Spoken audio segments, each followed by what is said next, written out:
भारतात 4 ठिकाणी प्रामुख्यानं राष्ट्रध्वजाची निर्मिती करण्यात येते. यामध्ये नांदेडचा सुद्धा मोठा वाटा आहे. आपण बघतोय आता मी खादी ग्रामोद्योग समितीमध्ये आहे आणि 15 ऑगस्ट स्वातंत्र्यानिमित्त हे राष्ट्रध्वज निर्मितीला मोठा वेग आल्याचं चित्र आपल्याला पाहायला मिळतं. या ठिकाणी काही राष्ट्रध्वज तयार केल्याचे चित्र सुद्धा आपल्याला पाहायला मिळतं. खरं तर याच ठिकाणी अशा पद्धतीनं राष्ट्रध्वज तयार केले जातात आणि या ठिकाणी तयार केलेले राष्ट्रध्वज भारतातील अनेक राज्यात जे आहे ते पाठवले जातात आणि हे काम जे आहे ते आता शेवटच्या टप्प्यात अंतिम टप्प्यात आल्याचं चित्र सुद्धा आपल्याला पाहायला मिळतं.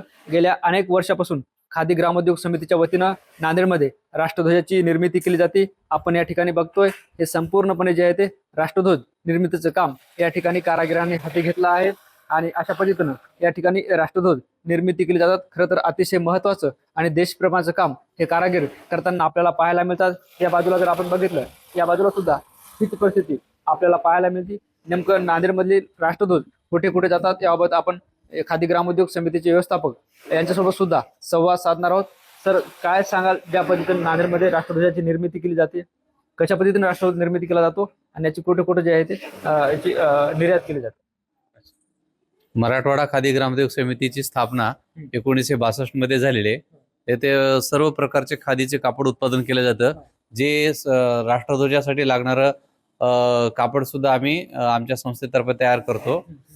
देशभरामध्ये एकंदरीत 4 ठिकाणी राष्ट्रध्वज निर्मितीचं कार्य केलं जातं. एक कर्नाटकमध्ये आहे हुबळी, दुसरं ग्वालियर आहे आणि मुंबई येथे एक आहे आणि आपलं नांदेड येथे आहे.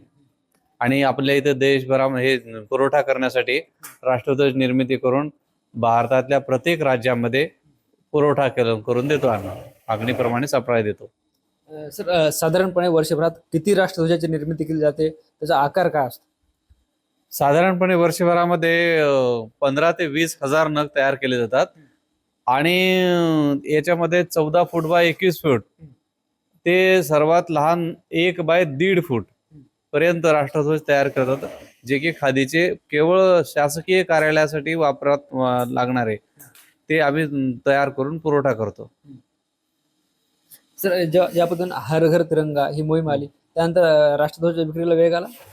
हा सर, जेव्हा हर घर तिरंगाची योजना आली त्यावेळेस छोटे साईज 1 बाय 1.5 आणि 1.5 बाय 2.25 हे साईज मोठ्या प्रमाणात विक्री झाले आणि त्याचा आम्हाला खूप मोठा फायदा पण झालेला आहे.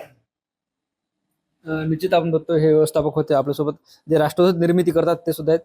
काय सांगाल किती वर्षापासून आपण हे काम करता, काय आनंद मिळतो यातून?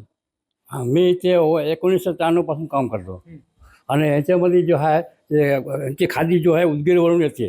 त्याचं ताना बाणा वजन वेट हे सगळे बघायला लागतो आणि त्याचा धागा आहे त्याचं सगळे पर्टिक्युलर स्टिचिंग बघायला लागतो, किती आहे, किती माप आहे, लांब आहे का कमी आहे आणि प्रत्येक ठिकाणी जाते. ही सगळी राष्ट्रध्वज निर्मिती करताना काय काळजी घेतली जाते? म्हणजे सगळे यांच्यामध्ये सगळं बघायला लागतो की डागी आहे का नाही, होल आहे का नाही, माप बराबर आहे का नाही, ते सगळे बघायला लागतो. त्यानंतर ते पास करून नंतर पुढे जातो, यांचं डिपार्टमेंट जातो.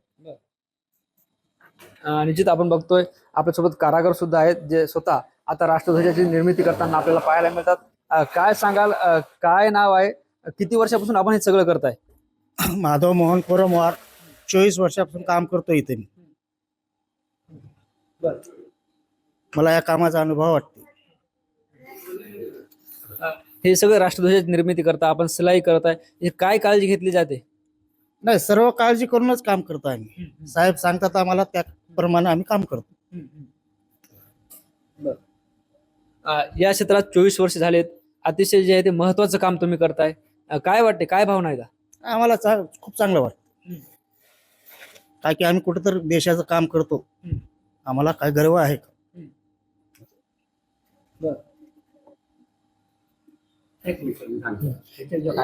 यांना काहीतरी आपल्यासोबत बोलायचं त्याच्यासोबत सुद्धा बोला बोला.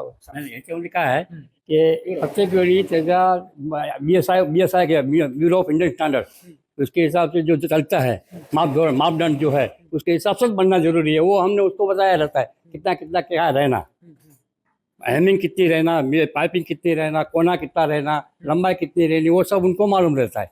वो एक बार बताया रहता है, नहीं मालूम बात नया कोई आदमी आया तो उनको भी नया बताने के बाद वो 2-4 दिन के बाद वो भी सीख जाता है.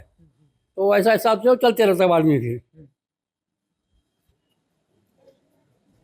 और ये सब जो है जो माल सप्लाई होता है ये पूरा हमारे पास बनने के बाद उसको साहब के उधर गोडाउन में जाते हैं माल पूरा न वो उधर से कश्मीर से लेके कन्याकुमारी तक जो भी ऑर्डर आया वो सप्लाई करना जरूरी है हमारे लिए। भले 50 नंग 100 2000 नंग क्यों नहीं है, रात पाली करके भी करके देना पड़ता है उनको। फिर हर एक स्टेट में से ऑर्डर आने के बाद उसको पूरा ही करता है, पूरे साल भर चलता है ये, ऐसा कुछ नहीं चलता, साल चलता है। कभी बाई चांस कलर वाला नहीं मिला तो थोड़ा 15-20 दिन आराम मिलता है, बाकी सब चलते रहता है, साल भर चलते रहता है। सर शेवटचा प्रश्न तुम्हाला विचारतो, साधारणपणे तुमच्या इथे किती उत्पादन मिळतं? उत्पादन म्हणजे नगद काय उत्पादन मूल्य किती होतं? वर्षभरामध्ये सुमारे 1.5 कोटी रुपयापर्यंत आमचं याचं उत्पादन भेटतं आम्हाला।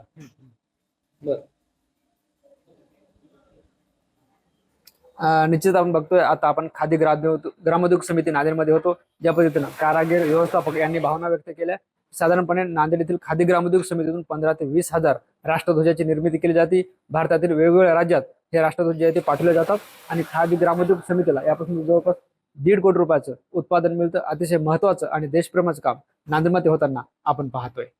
ज्ञानेश्वर लोंढे, TV9 मराठी, नांदेड।